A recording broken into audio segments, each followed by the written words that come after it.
শুভেন্দু অধিকারী, সেক্ষেত্রে তার রাজনৈতিক ভবিষ্যৎ কি হতে পারে? তিনি কি বিরোধী দলনেতা হবেন?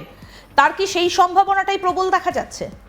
হ্যাঁ, সেটা তো উনি থাকবেন, বিরোধী দল নেতা উনি নেতৃত্ব দিতে পারবেন এবং সেটা দিল্লি মেনেও নেবে, তাকেই নেতৃত্ব দেওয়ার সুযোগ করে দেবে। শ্যামলবাবু, আপনি আমাদের সঙ্গে থাকুন। আমরা আরেকবার আপনাদেরকে জানাই যে রাত পোহালেই কিন্তু বিধানসভা ভোটের একেবারে ফলাফল কাউন্টডাউন শুরু হয়ে গিয়েছে এবং তার আগে আমরা জানার চেষ্টা করছি যে কি হতে পারে। অর্থাৎ বিষয়টা হচ্ছে যেটা সেটা হচ্ছে আগামীকাল ভোটের ফল প্রকাশিত হবে, কিন্তু তার আগে কি হতে পারে, রাশি নক্ষত্র কি বলছে, জ্যোতিষশাস্ত্র মতে কি বলছে, আমরা একটু বোঝার চেষ্টা করছিলাম।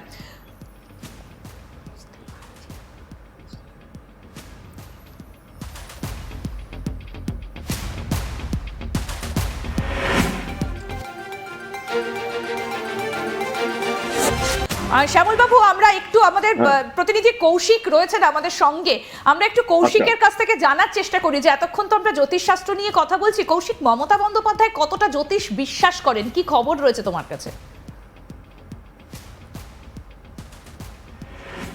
তিনি পজিশনাল অ্যাস্ট্রোনমি, তার উপরও তার অগাধ আস্থা এবং ভরসা রয়েছে।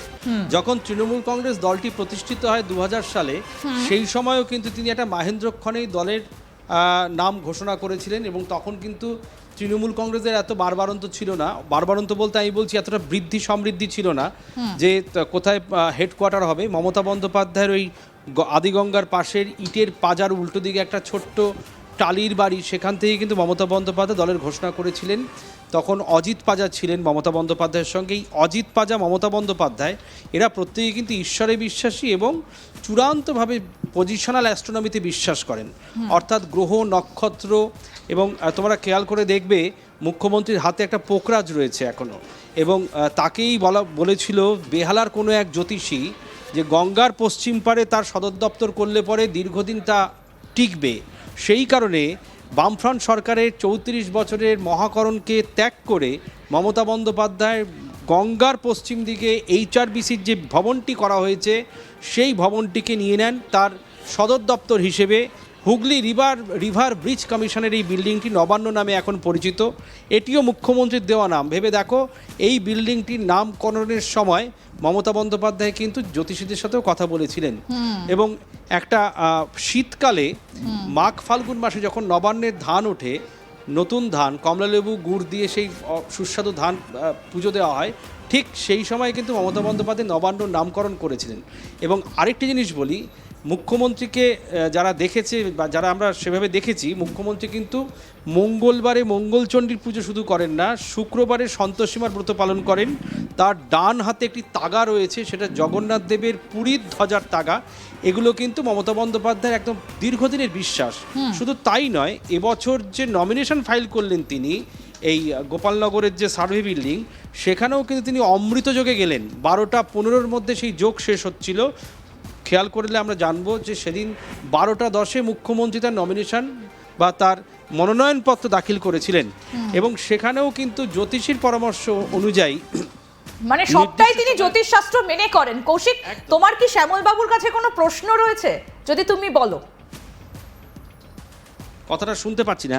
কৌশিক, শ্যামলবাবুর কাছে তোমার যদি কোনো প্রশ্ন থেকে থাকে তুমি সেটাও করতে পারো, উনি শুনতে পাচ্ছেন তোমার কথা। একটাই প্রশ্ন শ্যামলবাবুর কাছে আমার, গোটা রাজ্যের মানুষের যেটা জিজ্ঞাস্য, গোটা বাংলার মানুষের যেটা জিজ্ঞাস্য, সেটা আমারও প্রশ্ন। মানে বিজেপি না তৃণমূল, এখন দেখুন তৃণমূল যে ক্ষমতায় আসছে সেটা চারিদিক থেকে যে আভাস পাওয়া যাচ্ছে সেটা বোঝা যাচ্ছে, মার্জিন কম বেশি হতে পারে, কিন্তু সেই রাজত্বের স্থায়িত্ব কতদিন হবে? ধরুন, স্থায়িত্ব আমার ধারণা যে পজিশন রয়েছে 5 বছরই টানবেন, কিন্তু ওনার রাশিচক্র অনুযায়ী যেটা 2027 মার্চ এপ্রিলের পরে শনির ট্রানজিট পিরিয়ডটা যখন শুরু হবে, সেই সময়টা ওনার কিছুটা শারীরিক বা অন্যান্য কারণে কিছুটা অসুবিধা হতে পারে, কিন্তু উনি তখন দায়িত্বটা অর্পণ করবেন কিন্তু অভিষেক বন্দ্যোপাধ্যায়ের হাতে, এবং তিনি তখন সরকার চালাবে এবং ওনার পরামর্শে চলবে। উনি দায়িত্বে থাকবেন, কিন্তু দায়িত্বটা উনি ভাইপোর হাতেই দিয়ে দেবেন এবং দিয়ে কিন্তু মশলাতে উনি ক্ষমতা দখল করবেন এবং চালাবেন উনি। সুতরাং আমার মনে হয় পুরোটাই 5 বছর চালাতে পারবে, তাতে কোনো অসুবিধা হবে না। বেশ, তুমি যেটা বলছিলে কৌশিক, যে তিনি কিভাবে একেবারে সময় মেনে মেনে করেন, তার মানে হয়তো মমতা বন্দ্যোপাধ্যায়েরও এটা জানা যে তার রাশিচক্রে শনির একটা প্রভাব আসতে চলেছে সামনের বছর, তিনি নিশ্চয়ই সেটা সম্পর্কে অবগত। তুমি যেটা বলছিলে যে একেবারে পঞ্জিকার সময় মেনে তিনি নমিনেশন ফাইল করেছেন। একদম হ্যাঁ, অমৃত যোগে তিনি নমিনেশন ফাইল করেছেন এবং এখনও কিন্তু তিনি শুক্রবার দিন যখন বিধানসভার অধিবেশন চলে, মানে চলতো, শেষ বিধানসভার অধিবেশনে দেখেছি মুখ্যমন্ত্রী কিন্তু টক জাতীয় কোনো খাবার শুক্রবারে খেতেন না। তার ঘরে যারা যেসব সাংবাদিককে তিনি ডাকতেন, সেখানে দেখা যেত যে কোনো একটি নামজাদা রেস্তোরাঁ থেকে খাবার এসেছে, সেখানে ফিশ ফ্রাই বা আমিষ কিছু খাবার এসেছে, মুখ্যমন্ত্রী কিন্তু খুব সন্তর্পণে সেগুলো মানে স্পর্শ পর্যন্ত করতেন না। তার জন্যে ভাজা ছোলা, মুড়ি এবং লিকার চা আসতো আমরা দেখেছি, এবং জিজ্ঞেস করলে তিনি স্পষ্টই বলতেন যে শুক্রবারে তিনি টক খান না, মাছ মাংসও খান না। অন্যদিকে মঙ্গলবারেও কিন্তু তিনি যথেষ্ট মেনে চলেন বলে আমরা জানতে পারছি। আর মুখ্যমন্ত্রীর যে বাড়ির পরিবেশ, তুমি জানো ওখানে কালী পুজো হয়, মুখ্যমন্ত্রীর বাড়িতে ঘরে ঘরে বা তাদের যে ভাইদের ঘর আছে সেখানেও পুজো হয়। আর মুখ্যমন্ত্রীর মা, তিনিও খুব ঈশ্বরে বিশ্বাসী ছিলেন। মুখ্যমন্ত্রীর ঘরে ঢুকে তুমি ডান হাতে মা কালীর ছবি দেখতে পাবে, এবং বাড়িতে ঢোকার মুখে একদম রাস্তার ওপরে সকলে দেখতে পায় শিব মন্দির, এবং সেখানে ছোট্ট মা কালীর মূর্তিও রয়েছে। মুখ্যমন্ত্রীর বাড়ির পরিবেশেও কিন্তু যথেষ্টভাবে তারা মনে করেন, মানে মনেই করা হয় যে ঈশ্বরে বিশ্বাস করেন, কারণ মুখ্যমন্ত্রীর বাড়ির ওপরে ধ্বজা উঠছে। আমার মনে পড়ে যাচ্ছে আরেকজনের নাম, তার নাম পার্থ চট্টোপাধ্যায়, প্রাক্তন শিক্ষামন্ত্রী ছিলেন এ রাজ্যের।